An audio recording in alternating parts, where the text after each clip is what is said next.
Hi, folks. This is Rick Doc Walker, the DOC. This is John Kime, and you're listening to the Mess Hall with Rally Captain and Tailgate Ted. What's going on, Rally? How you doing, man? Well, Ted, we got week one of the preseason underneath our belt. And hey, man, I am okay. I wasn't sure how I would feel, but I'm okay. How you doing, bro?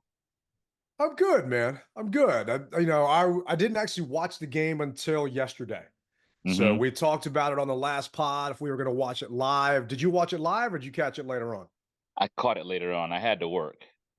Okay. Well, I mean that's a better excuse. You got to earn the money so you can go on those extravagant SBEvents.net trips. So it makes sense to me.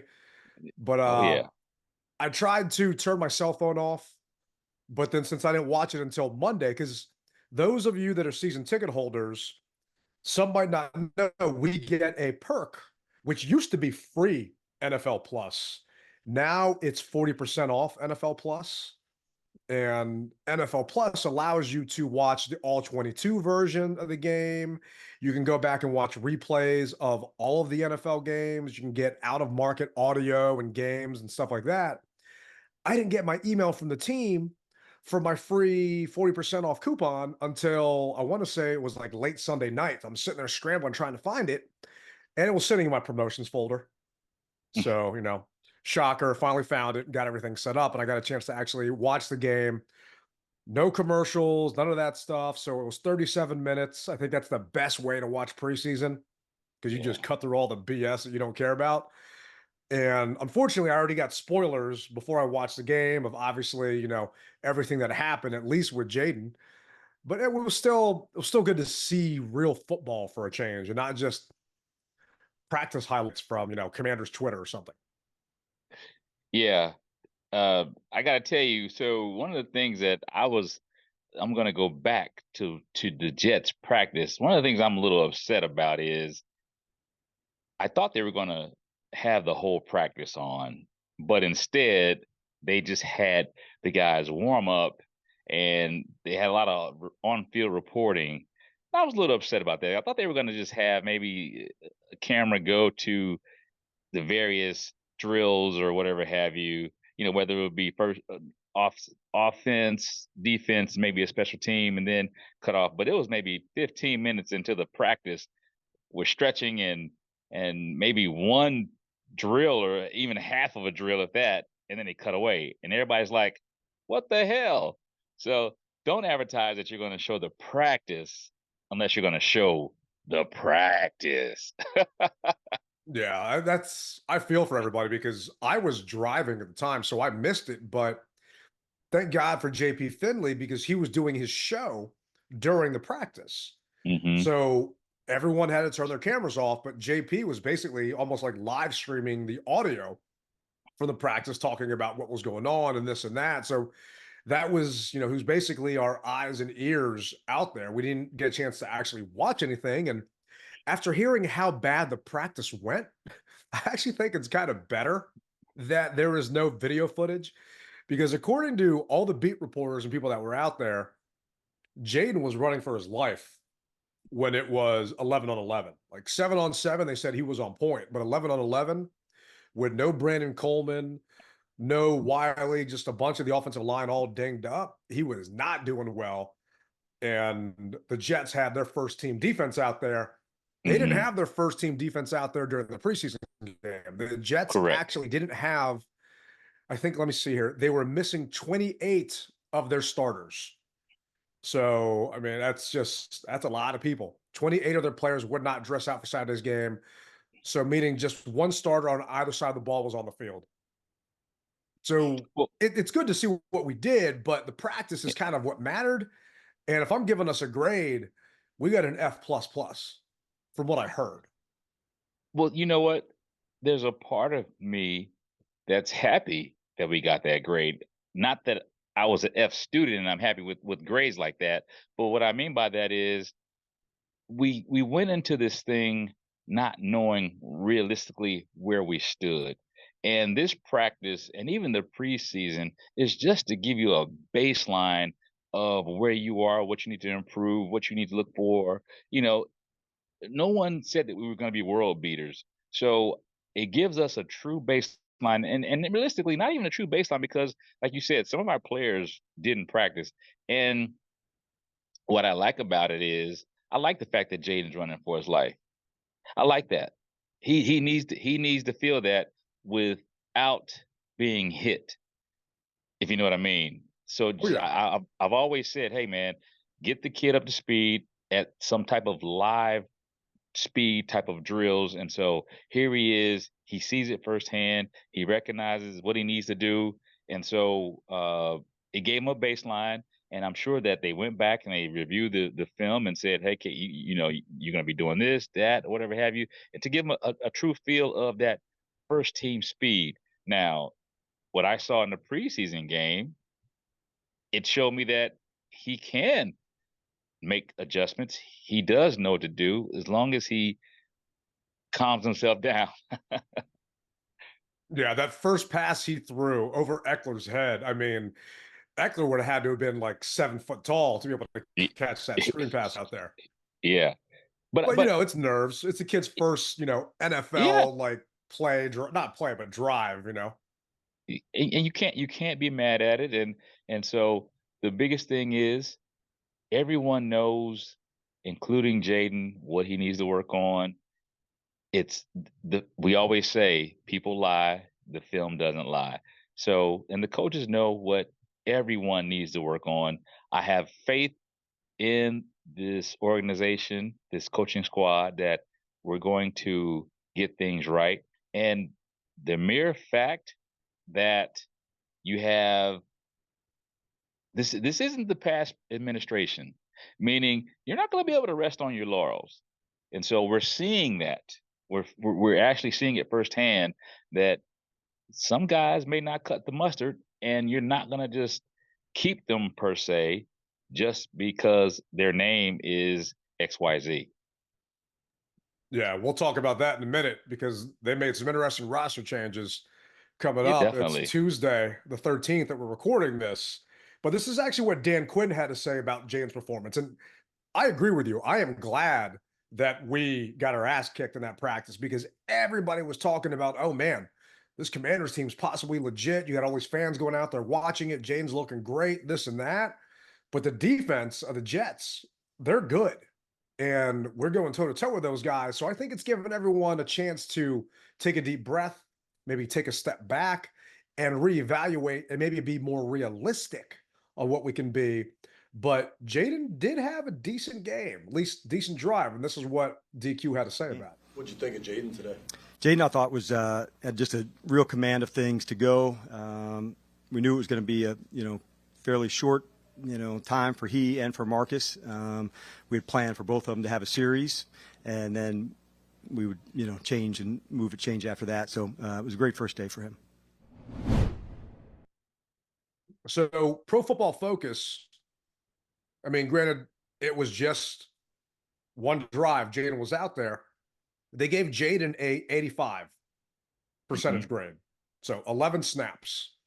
He got an 80 in passing and a 63.5 in running. And he had that one long bomb to Diami that, granted, Diami had no separation at all. Jayden just chucked that thing up there, laid it in, and it was perfect. And hat tip to Diami for pulling that thing in because that defender was draped all over him, but didn't seem to phase him. And he was good. It was exciting to see. And it's refreshing to see that maybe Terry isn't the only receiver that we have that can make those type of catches and make those type of plays. But Yeah. did you hear that that wasn't really a called play, that Jayden went off script for that one? I did, and I like it. And I'll tell you why I like it. The kid made a professional throw. A lot of times what we always hear is that the college game doesn't translate over into the professional game. And quarterbacks are waiting for guys to get open versus throwing them open. And let's face it, in the NFL, that Diami was open. That's all you're going to get. Yeah. And what I really like about it is he was able to see the play. And one of the things that they knocked him so-called on Hard Knocks was when the Giants, when Dable was talking to him and he said, "Repeat that play back to me." And he repeated the play, but he got like one of the sequence, a letter or whatever have you off. And then he goes, "Well, you got that wrong. So what are you still gonna do?" He goes, "I'm gonna throw a touchdown." So what I like is he was able to decipher, wait a minute, the coach called this play. However, this play isn't going to get anything. This play is a dead play. And in real game situations, you want your quarterback to be able to recognize it, read the defense, and then make a play. Have the cojones to change the play and do what needs to be done, because these are the things that we're going to be asking him to do in real life situations. And this preseason game was as real life as you could get. So Oh, I don't yeah. have a problem. I don't have a problem with it. And even if Diami would have dropped the ball, I still would have been okay with it, because it shows that he knows where to go with the ball. And that's all we've ever asked as fans from this organization is, how many times have we heard the quarterback didn't read that right, or the quarterback could have done this, or he could have done that? Well, he did it. So at the highest level. So I'm okay. I'm okay. Just continue to get in the playbook. And when you see certain things, call it out, because that's what you're there for. Right now, what's the biggest term that we hear in the United States? If you see something, say something. Well, he saw it, he checked out of it, and he did what needed to be done, and I'm okay with it. Yeah, I'm not sure DQ was okay with it when he was calling the check, but after the check, since it worked out, everyone's all smiles and laughing and joking about it. And this is what DQ said during his post-game presser. To have Jayden check into that big play, I mean, how encouraging is that to see a guy come out and just have no fear to? It's an interesting question, checking into it. I thought of Top Gun. Do I have permission to buzz the tower? No, Ghost Rider, the pattern is full. And so I think on that one, he wanted to ask for forgiveness and not permission, and then throw, an absolute dime, over the top to Diami to go. So it was a really cool play. I think it probably illustrates for him the awareness and checks and things that go into it. So, he did not ask for permission, so he went ahead and buzzed the tower anyway. So it was a really cool play. So he's obviously got two backup tackles in, right? He went to an empty set, and to me, I think it's a couple of things. They're not going to say anything negative about the kid having that play, because that's the highlight of his time. I mean, forget the read option touchdown run. That was, anyone could have really scampered that in, right? Mm-hmm. At that point, the way the defense cracked down. But for him to recognize that, like you're saying, see that, make that adjustment, call that audible, and have confidence to pull it off, the vets to have the confidence and belief in him to execute it like they did was phenomenal. I also think the coaches might have not wanted to maybe show that kind of check to our opponents, because remember what we always talk about preseason, vanilla, right? You want to stay vanilla. You don't want to show a bunch of stuff. And that maybe tipped a little bit of our hand of, okay, if this happens, then they might check into this. But I'm happy for Diami, because you don't get a chance to see him really flash and do much. He hasn't done a ton since he's been here. And granted, he's had a bunch of horrible quarterbacks throwing him the ball, even though he already had a good rapport with Howell. Didn't really see him translate, but I think a lot of that's because the offense was just garbage, with Bieniemy calling it. But it was exciting to see Jayden demonstrate why he was the second overall pick in the draft. He's got the arm, he's got the brains to recognize where to go with the ball, Mm-hmm. and he's got the legs, and he showed it and he proved it. And yes, it was an 11-play drive, and he was 2 for 3, so not a ton. And it was against the Jets twos, but it's still promising to see, because it was against another color jersey. Yeah. And regardless of whether it was the twos or not, it was still a professional defense that he had to make a play on. And so we can say, well, it was just the twos, or it was just this. The fact of the matter is, those guys were coming after him as if they were ones. And so I'm sure that this week Miami will have their ones playing, or at least I would assume that they would, because it's the tune-up pretty much before the last preseason game. So nobody's really going to play that last preseason game, I'm assuming. So this second game will be more of what we're looking for, and it'll give us once again more so of a baseline to where we really are and what we really can do. I have faith in Kingsbury. I really do. I mean, the way that, even though it's vanilla, you can see certain things, and I saw how the little things is what matters. You know, the fact that the running back moved out a little bit more, which meant that linebacker had to move out a little bit more, which meant that another part of the field would be open. Dude, I'm not worried about it. As long as what I'm worried about is health and keeping Jayden upright.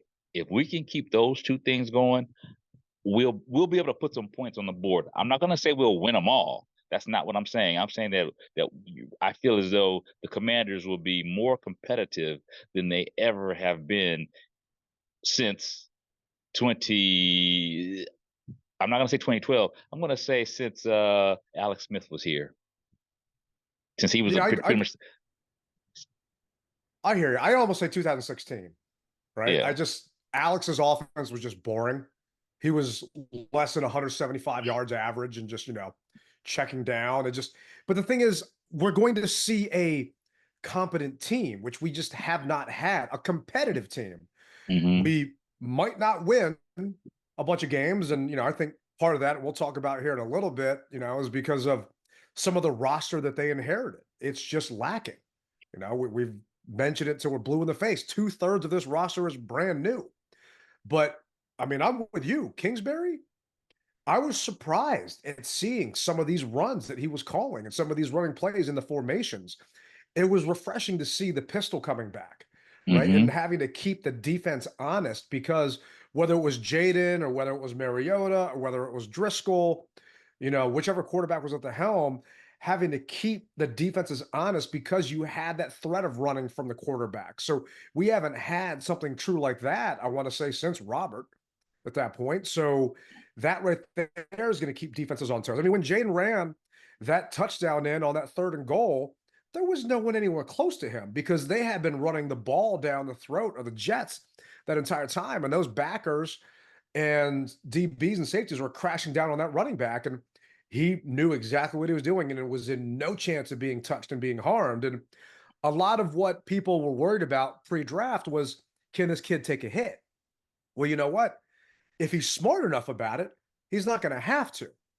I feel that he was smart about it when he was out there. And yes, it's preseason. Yes, it's the first game. Yes, the Jets didn't have their starters out there really. But also, yes, Kingsbury gave a tight end to stay in there to block. He kept a running back in there to block, which is stuff that Bieniemy would not do for Sam back in the day. So knowing the things you have to worry about, knowing that you have backup offensive tackles out there starting for the first time. One of the guys just got to the team earlier that week. You've got to give this kid time. That is where we're going to be better when it comes to the coaching and the strategy. And they weren't even game planning, right? I'm pissed because I lost my bet. I took the under, and that field goal that they made at the last minute hit the over. But I'm excited from what I saw from these guys. Yeah. And that's all we've ever asked for. Just the excitement is back. It really is. And it's so weird because think about this. Last year, the new ownership comes in, the excitement, there's a buzz now. We didn't do well, but we were riding high off of ownership. Ownership brings in, a year later, ownership brings in brand new talent, revamps the coaching squad. Now we were still riding high off of ownership. Now we're riding high off of coaches, and now we're riding even higher off of what we as fans perceive what can happen. So we're in a win-win situation, and now it's just a matter of seeing, will it translate on the field. And I think that we're going to surprise some people to where it will translate on the field. Yeah, I agree with you. I definitely think we're going to surprise some people. I also think that some of those, fans and our fellow fans of the team need to also temper expectations. They Mm-hmm. got a lot of work to do. But Mm-hmm. speaking of surprise, who stood out to you, whether it's offense or defense? Give me one player that stood out to you, non-Jayden, that was a good surprise. Because you've only been to what, 2 camp practices? I haven't been to any, right? So Yeah. which guy stood out to you during their performance? The cat from Michigan, Sandstrill. And if I butchered his name, forgive me. Is it Sandstrill? Which Sanistrell. Sandstrill? Yeah. Yeah. He locked his guys up from what I saw. And I really am. I'm going to pay better attention this next game. But just a rook coming in, and I don't care if they were the twos. I don't care. The kid's technique showed me that he knows what he's doing, and that's what I was happy about. All we've ever asked is just get better. Put a better product on the field, and this guy is going to be somebody to watch because what I saw him do on the field was awesome. Yeah. PFF gave him a 79 grade. He's actually the 3rd highest grade for the Commanders defense. And I mean, tackling grade, he got a 75.8, and covered, he got a 78. And this is out of 100. And for those that don't know, those are some pretty damn high scores. And I Mm-hmm. mean, you said it, the kid's a rookie, right? I mean, he didn't play a ton. He only had 7 snaps, but he made the best out of them, right? And the team saw what they needed to and didn't want to put him out there. And we had a lot of guys that didn't play either. From our side of things, Derek Forrest didn't play. That's another DB out there that Sanistrell was picking up his slack for. Bobby Wagner didn't play. Dante Fowler didn't play. We were missing a bunch of guys on the defensive line: John Allen, Deron Payne, Johnny Newton. But they saw what they needed to from him. And it was great to see because you've been hearing all this talk about Sanistrell in camp and Mm-hmm. how he's been busting ass. And you practice how you play. And he actually showed he played how he practiced against our team. And it was great to see him do that. For me, I was pleasantly surprised with Sennett. Seeing Ben Sennett rumble down Mm-hmm. there, he had 3 catches for 57 yards. He caught all 3 of them. He got an 87.2. So he had the 3rd highest grade behind Olamide Zaccheaus and De'Ami Brown. But he had, I mean, to me, out of nowhere, I'm hearing people talk about him, but you usually just hear about Zach Ertz. But hearing what Sennett and seeing what Sennett did, it kind of reminded me of a bigger Chris Cooley rumbling downfield, breaking tackles. Yeah. And if he can actually do that during a game in the regular season, then damn, maybe we don't have to worry as much about Zach Ertz staying healthy, because Ertz didn't play. And I'm thinking that's on purpose. I mean, he's Mm-hmm. practicing. There was a highlight of him today catching a pass from Jayden. They Oh, they sweet already know too. what they have. Yeah, it actually was. But they know what they have in Jayden. Or I'm sorry, in Ertz. They don't know what they have in Sennett. So getting to see him do this against other live talent was phenomenal. From you, who surprised you in a negative way? Who were you kind of down on after you watched the game? Um, hmm. To be honest with you, Ted, I kind of as far as I'm trying to think. I can't think of the kid's name, but I saw a couple issues with it was it Mathis. I think Fedarian Mathis. I think I saw a couple Yeah. issues, but I mean, I can't. As I said, this is a baseline, and because our first stringers didn't play, uh, I think that he needs a little bit more work, and that's what he's out there for. Uh, so, and I'm not going to harp on number 13. Everybody is on him. He didn't play as bad as, yeah, he got a touchdown scored on him, but he didn't play as bad as everybody is saying.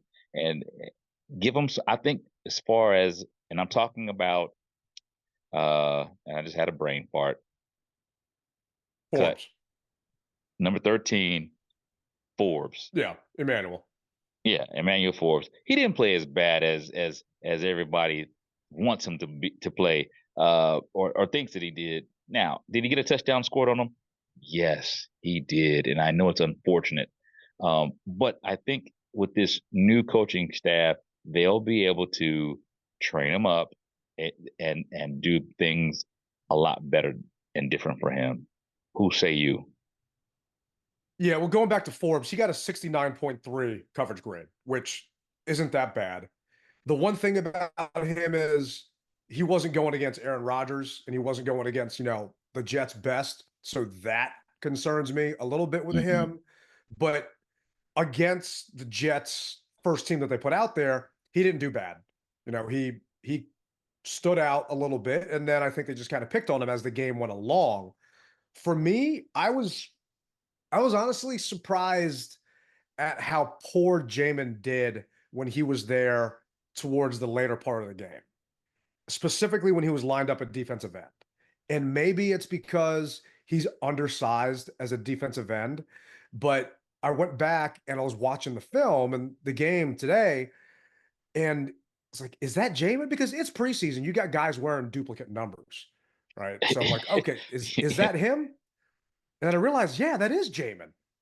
What the hell is he doing? It's the third quarter. He's still in there, and he's going up versus a tackle, and he's the defensive end, and he was getting pushed around. He was getting kind of manhandled, and I don't know if this defensive end experiment's going to work because he was going against threes. He wasn't even going against twos at that point, and he was getting held up on plays. He wasn't able to stretch stuff out, and he's not able to use his athletic ability. He's got speed, and when he's running in space, he's able to make plays. When he's got his hand in the dirt or when he's right there on the line, he's not running in space. So it's taking away some of his talent. And Joe Witt, defensive coordinator, and DQ, they know what they're doing. I'm just starting to get worried that they're just trying to find a place to make this kid fit, and they're having a hard time doing it because, okay, the guys that we didn't play, right? The only defensive end that didn't play that should have played or that could have played was F.A. Obata, right? So it's not like we were weak at defensive end and they needed a body to go in there. They wanted him to see what he could do.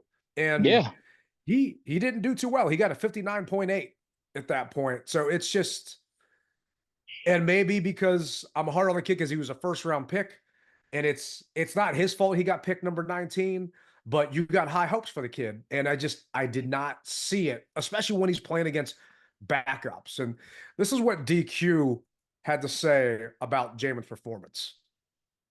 I know we've asked you about Jamin Davis and kind of how you guys are moving him around to see what he can do, where his best fit is. What did you learn about him from this game? Yeah, I think what I learned, I really felt like the speed and physicality.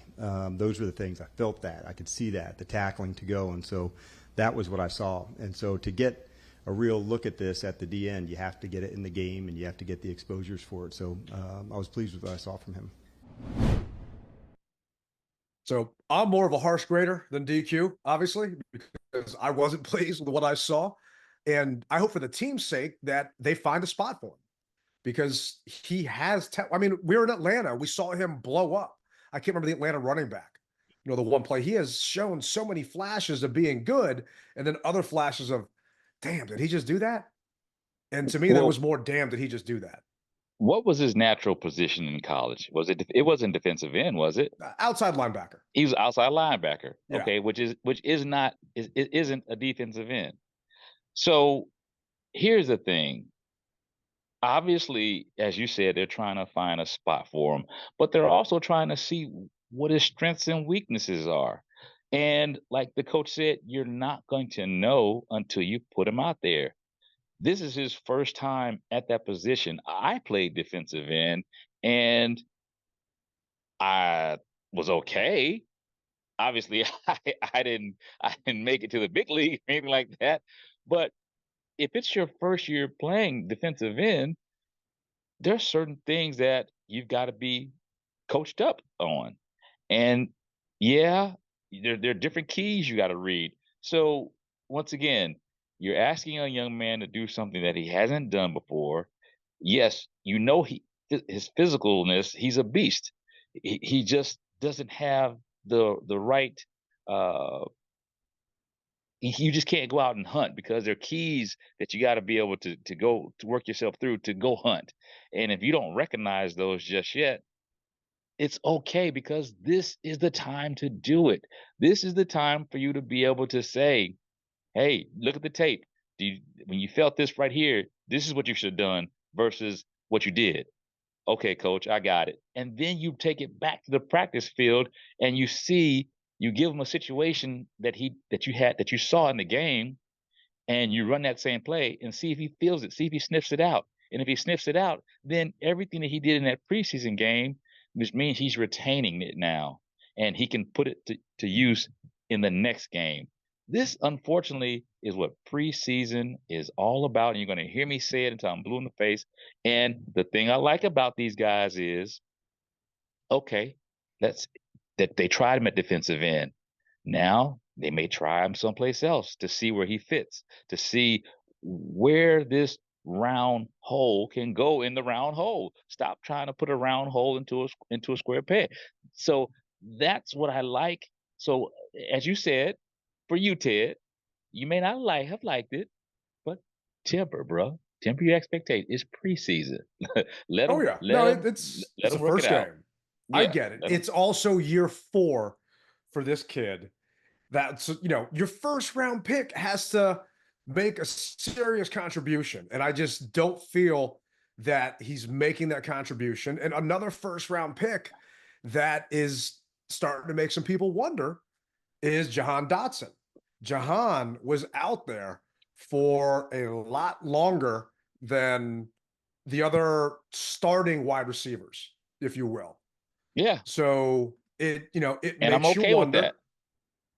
It makes you wonder a little bit why he was out there, and are they trying to find a spot for him? DQ did talk about it and said, they're just trying to. Well, hear it from him.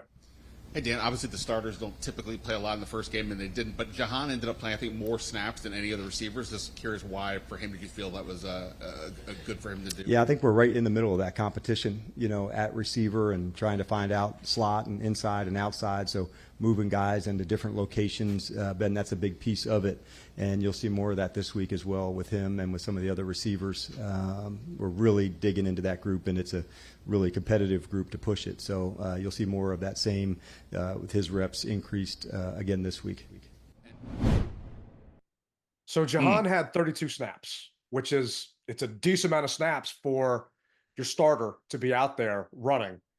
The thing is, out of those 32 snaps, going back to he wasn't playing against a bunch of the ones, his grade overall was a 44.8, which was the 5th lowest for the team. Mm-hmm. Now, he's got lesser quarterbacks throwing him the ball. He's trying to execute this offense with guys that are going to be potential, third string. I don't want to even say practice squad, but third string guys. So it's harder to execute and do some of that stuff. But fast forward, the team made some roster moves. And there's one roster move in general that they made that it makes you scratch your head. Is Jahan not fitting in? Is so-and-so not fitting in? And is that why they made that roster move? Well, here's DQ talking about the roster moves that they made this morning. Hey, Dan, while we're sitting here, that just came out that you guys are signing Martavis Bryant and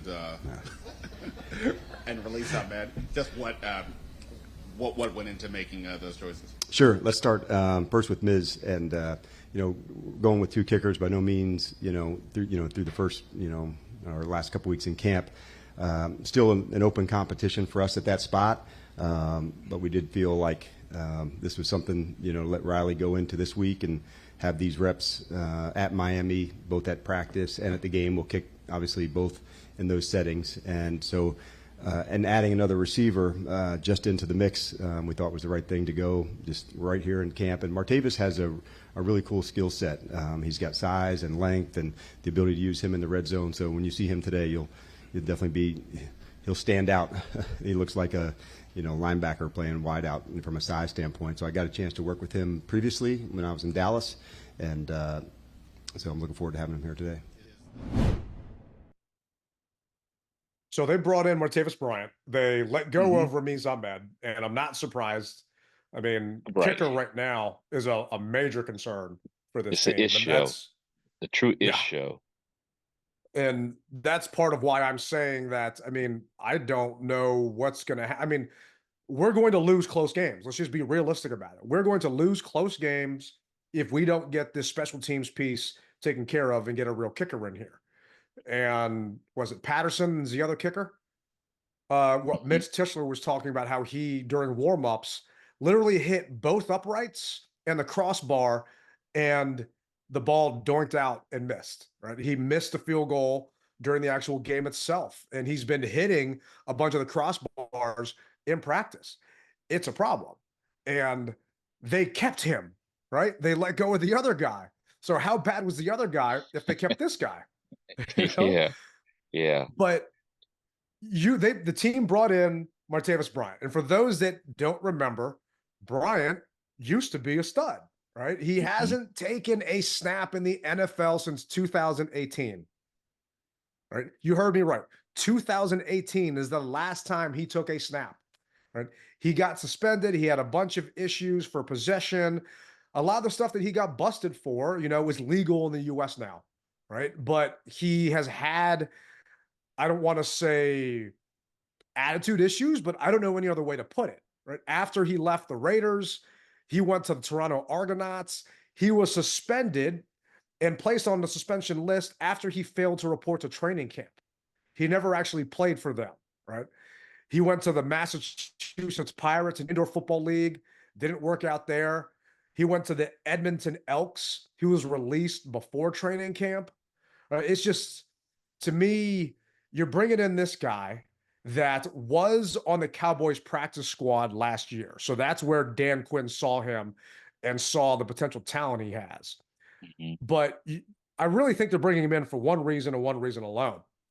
They're not confident in the receivers that we have in regards to their skill sets.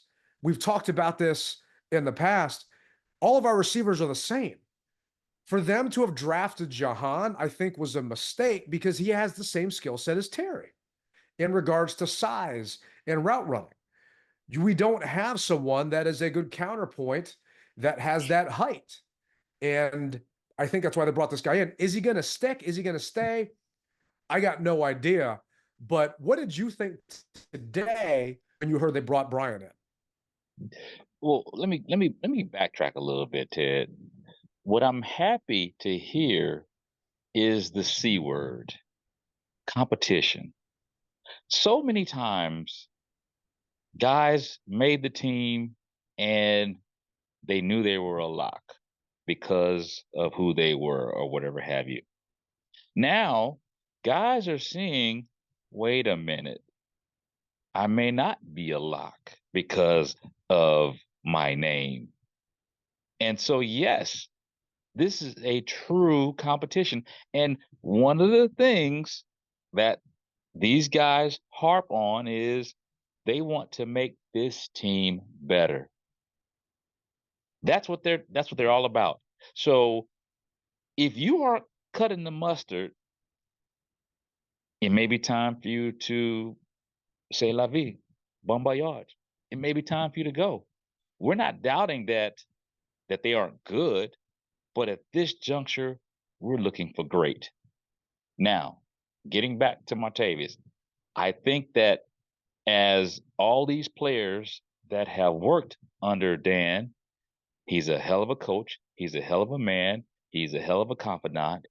And I feel as though he told Martavis, hey, look, if you can get yourself together, wherever I am, there's probably I'm going to try to see a spot for you just for doing him a solid, because he knows the ups and downs that the kid has had. I didn't know everything that he had gone through. I knew there was a substance abuse problem, but I didn't know everything that was going on with him. But I think that as the relationships that DQ has made with these players, he saw it, and I'm thinking that he's doing them a solid, as well as knowing the deficiencies that they are seeing that are unfolding right in front of everyone's eyes. As we said, bro, the tape don't lie. So, hey, Martavis, did you get yourself cleaned up? Coach, I did get myself cleaned up. Hey, Coach, Martavis, are you good? Yeah, Coach, I'm ready to. All right, I'm gonna bring you in here. First, you got to show me what you're working with, and he did that. That's the first thing. He showed him what he's working with. So they brought him back again. So technically, this is his third time being here.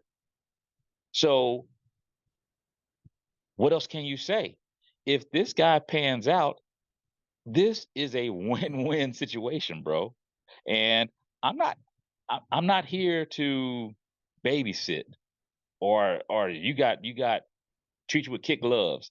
This is the NFL, not for long. You don't put up the numbers that we need, we gotta let you go, and somebody's gonna replace you. That's just how it works. It's always worked that way. So as much as I like Jahan, or any receiver for that matter, if you aren't cutting the mustard, unfortunately, I need your playbook. And that's just how it is. I'm not paying you the big bucks to pout, or I'm not paying you the big bucks to miss. I'm paying the big bucks to make crucial catches. And if you can't do it, I gotta let you go. Yeah, and I hope that he's going to work out, and I hope that he's getting his, third chance, fourth chance, whatever, to get back in the league. And it's going to pan out, and we're going to be the beneficiary of it. I mean, Kaz Allen, for example, just looking at our, the height, Kaz Allen's 5'8", right? De'Ami Brown, 6 foot. Jamison Crowder, 5'9". Jahan Dotson, 5'11", right? I have Davion Davis is 5'11", right? So we got a bunch of guys that are tiny. Luke McCaffrey, 6'2". Terry McLaurin, 6 foot. I mean, Bryant is 6'4". He's got a heck of a wingspan. If you go back and look at some of the stuff he did when he was in Pittsburgh, it's freaking awesome. The only thing is, that was 6 years ago. So who are we going to get? What are we going to get? He did come here and work out for the team earlier this spring. He went from last year, he was 230 pounds. He's dropped down to 208. So to me, that shows dedication. That shows wanting to get back out there and see what he can do and staying ready, right? This is what DQ had to say about bringing Bryant onto the team. Obviously, when you look at the top receivers on your team, not the smallest guys, but not necessarily bigger guys, is that size? Is that something that you thought is needed more in this room possibly? Yeah, and I think when you do, how do you feature somebody with that kind of size? What are the routes that they do on these contested catches? So, yes, it was definitely part of the consideration. And what else did you learn about him last year that made you want to give him another shot? Competing against him, he was on the practice squad, and so seeing the skills, seeing how we'd compete against him, oftentimes in practice we'd put him, into a certain spot to, simulate the size of a receiver, the speed of a receiver. So getting here now and starting with Bobby and getting the process started, we'll find out the things that he can do well, and then how would we feature them into it. But he's got real size, like the catch radius, throw it over here. He's got length to, throw it away from somebody on an option route. So those are the things, John, with somebody with that kind of size, whether it's the red zone for a guy who can get up to go, or option routes where you can throw away from a defender knowing, hey, this is incomplete or my guy's getting it. I'm just surprised that, to me, it's got to be an indictment on the wide receiver room, because he was here earlier this year and they worked him out, right? I think that they thought that they had better receivers, talented receivers. That's why they weren't trying to make this trade for Ayuk or go off the deep end and do anything crazy. And bringing Bryant in is not crazy. I mean, he was just sitting at home on the couch, probably playing Madden or who knows what, maybe calling, I don't know. But the fact that he was already here They had him try out. They decide not to bring him in. You go through 2/3 of training camp. You go through a practice versus the Jets. You go through an actual game versus Jets, and they're looking at the roster. It's not like he just got cut by another team, right? He's been sitting out there this entire time. If you thought that he would be able to contribute, why don't you bring him in sooner so he can build that rapport with Jayden, so he can actually go through your playbook and your plays with the rest of the team? So to me, Peters and Quinn saw a deficiency and a hole that they needed to fill. And I'm rooting for the kid. I hope he gets a chance to actually make the team because he's just going to do nothing but make us better. This is actually what Terry had to say about his new wide receiver sitting beside him in that locker room. Yeah, it's been it's good to have another vet around, who's been around the league, play a lot of high-level football in the league and college, and he's super friendly. I just want to make sure that he's welcome into our group, welcome to our team. I feel like it's a big part of being a leader, and especially he's coming to our room. So he's here for a reason, I feel like, just to compete and make us better and have a chance to help us. So I'm excited to get to know him more and see how he can make plays on the field for us. His skill set and build, what can that bring to this team? Well, obviously he's 6'3", 6'4", so he has the size and long arms. But I kind of do my homework on a lot of receivers in the league, and I just know he can run too. And so you have a big, fast wideout like that who can make plays above the rim, who can win vertical in the vertical pass game, win in contested catches situations. That's a big plus for you as a team and as a receiver. So he has a lot of skill sets along with the experience. He's been in multiple places, play high-level football, so he knows what it's supposed to look like. So I think he not only helps me and other things to think about while I'm running routes, but he helps our whole group. He's been out of the league longer than you've been in the league. Can you imagine having to jump back in later and try how you do that mentally, physically? Yeah, I mean, I'm sure it's definitely a grind to staying locked in, being ready for your moment. But when you see him out here running around and he's big, strong, and fast, he looks like he's in great shape. So that's what it's like sometimes in the league. You got to be ready for your moment and opportunity, and I feel like that's the reason why he's here, because he's taking advantage of those opportunities. So just as a guy who's been here, I just want to help him get acclimated and try to learn from him in any way I can. You think he makes the final 53? I think so.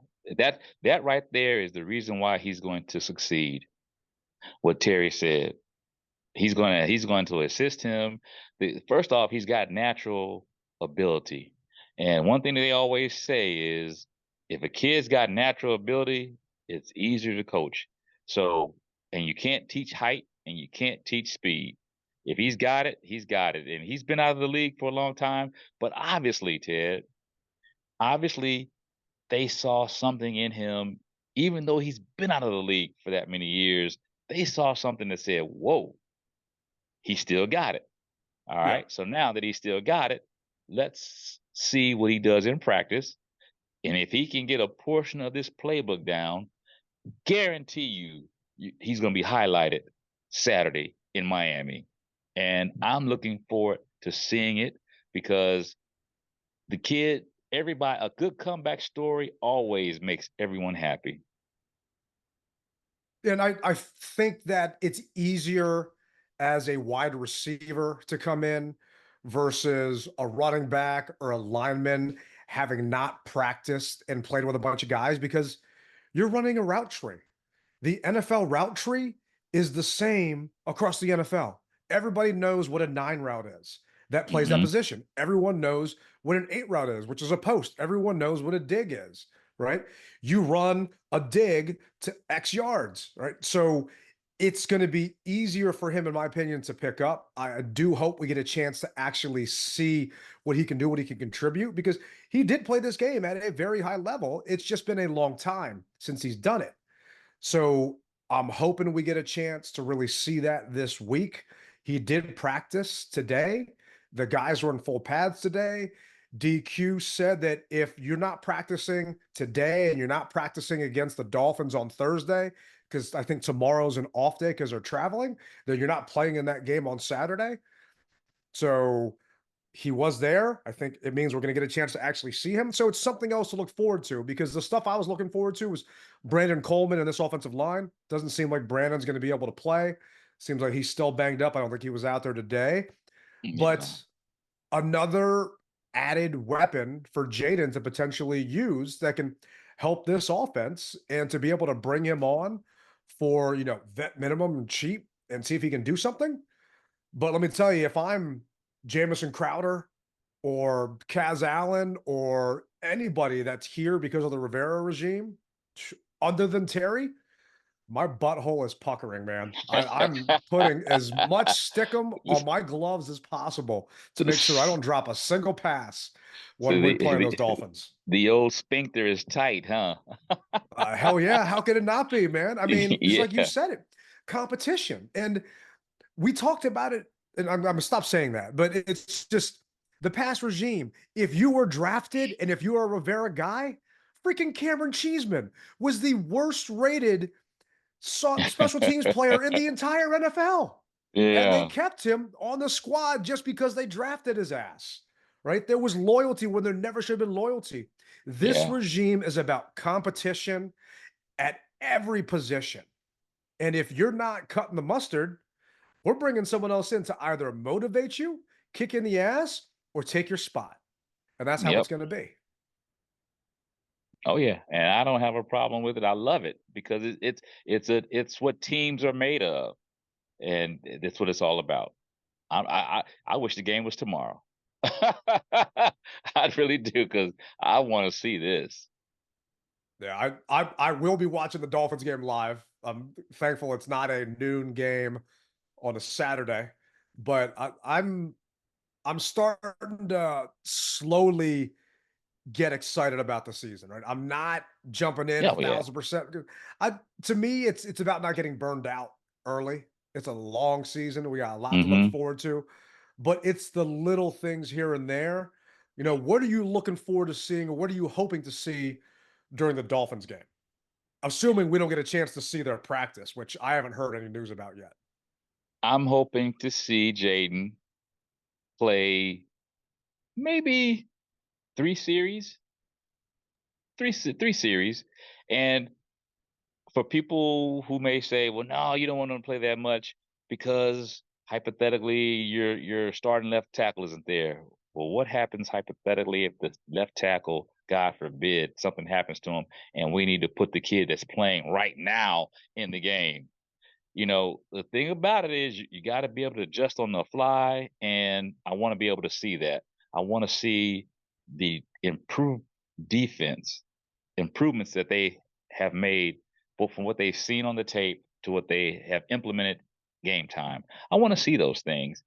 Each week, you're supposed to get better. And I think that this coaching staff has that same mindset. Hey, look, if you're not getting better, okay, then I got to bring somebody else in who can show me something. And anytime that we watch Hard Knocks, I don't know if you watch Hard Knocks, but I'm thinking about last year's Hard Knocks when they had, or whenever they had Detroit on. I think it was last year's Hard Knocks. They had guys who were like, whoa, do you see that guy Flash? We're going to give him an opportunity. And then that guy who they gave that opportunity to was making plays on the field. That's what I want to see here. You forget that the guy may have been hypothetically a 4th round pick or whatever have you, or the last man of the draft. Forget that. If he's going out there busting his butt, making plays, then unfortunately you got to, as a GM, as a coach, you got to tap that first stringer on the shoulder pad and say, hey, step out. Let this young man get some. And if that first stringer doesn't like it, then he's got to step his game up. You can't be mad at the man below you because he's got more hustle than you do. You got to be the one who does it. So that's what I'm happy to see, man. I can't say that enough. Yeah, I agree with you. And I want to see these other tackles. I want to see what they can do, because Wiley has not practiced this entire training camp. Mm-hmm. Right. And to me, we can't, hope is not a strategy, right? We can't hope he's going to be ready. We can't hope he's going to gel, right? We've got some new linemen all across the board, and you have to have that chemistry with the guy beside you. So if Coleman isn't going to be ready, if Wiley isn't going to be ready, I want to see what these other guys can do. I want to see what, if Cornelius Lucas didn't play this past week, but if he's able to make it out this week, what can he do? What can Alex Taylor do? Right? What can Trent Scott do just having come to the team? Are these guys going to be able to do it? Because the running game didn't look bad when they were running through the middle. When they were trying to bust outside, unless they were pulling guys, I want to say it wasn't as pretty. But what can these guys do? I want to continue to see some of that, I guess, commitment to protecting Jayden from Cliff Kingsbury, to keeping these tight ends in. I mean, John Bates was doing a heck of a job blocking and then leaking out. And like you, I mean, to me, I don't want to put a drive number on it. If Jayden gets 2 long drives, 2 good long sustained drives, I'm fine with it. It doesn't have to be 3 series for me. I want to see consistency. He only threw 3 passes, right? And one was, 10 feet over Eckler's head. Granted, Eckler's not that tall, but it was still, 3 passes. So let's see some more. Yeah. Yeah. Okay, one was a swing out to Terry that got like 4 yards, and the other one was that bomb to Diame. I want to see more of that route tree from the kid. I want to see him throwing across the middle and making those decisions and going from there. And a lot of that was probably by design. They didn't want to put him in those situations considering the state of that line. But if this is going to be potentially your line going into the season, I'm not saying it's going to be, but like you said, you can't count on those other guys if they're not healthy right now. So what can these guys do? I want to see them step up and hopefully prove that they can earn a roster spot if needed and go from there. And from the defensive perspective, I need to see more out of Jamin. I mean, I need to see that kid do something, because Bobby Wagner didn't play, right? Yeah. Bobby's not even out there. Luvu shine. I didn't see any shine from Jamin, but that's just me. Well, do you think that the first team will come out this Saturday rather? I mean, a decent amount of the first team was out there. You're missing John and Duran and Bobby, right? Other than that, you had first team defenders out there. You had, BSJ out there. I think Sanders still is going to be first team. You had Frankie Luvu out there. So, I think you will see some guys out there. I don't think you're going to see a Bobby Wagner. You know what you have in him. The guy's a freaking future Hall of Famer. I don't know if you're going to see John and Duran. I think they'll get their plays in during the practice against the Dolphins. Okay. But other guys, I think we will see them out there just because you only also have so many bodies. But you think and I can't think of his name, but he had the surgeries on his feet. Do you think he'll come out? Johnny Newton? I don't think Johnny's going to play. No, I don't think Johnny's really going to. To me, it's too soon. They've got him on a pitch count, and they've got other guys that they can fill in. He's more of a long-term. He's making this roster, right? To me, you need to see what you got in John Ridgeway and Phil Mathis before you need to see what you got in Johnny Newton. Because those 2 guys are vets that have been on this roster that really haven't shown you much. All the hype about Mathis when he got drafted hadn't lived up to the hype. And part of that's because of injury. Well, now he's healthy. Let's see what he can actually do. And I'd rather give those reps to him than bringing Johnny out, who isn't 100%. Gotcha. Well, hey, man, it's been a pleasure talking to you and to our listeners. And just to remind you, if you're coming to Tampa, make sure that you have time to stop by the official fan rally. I'll be hosting it from 5 p.m. to 7 p.m. at Muggs Sports Bar and Grill. It's a beautiful setup, and I look forward to seeing everyone out there. They should be able to house everyone that's coming into town, and I love it. So thank you guys once again for listening, and that's going to do it for this week's edition of the DMV Mess Hall. Remember, you rep it hard or you don't rep it at all. Rally Captain, Tailgate Ted. Until next week, peace.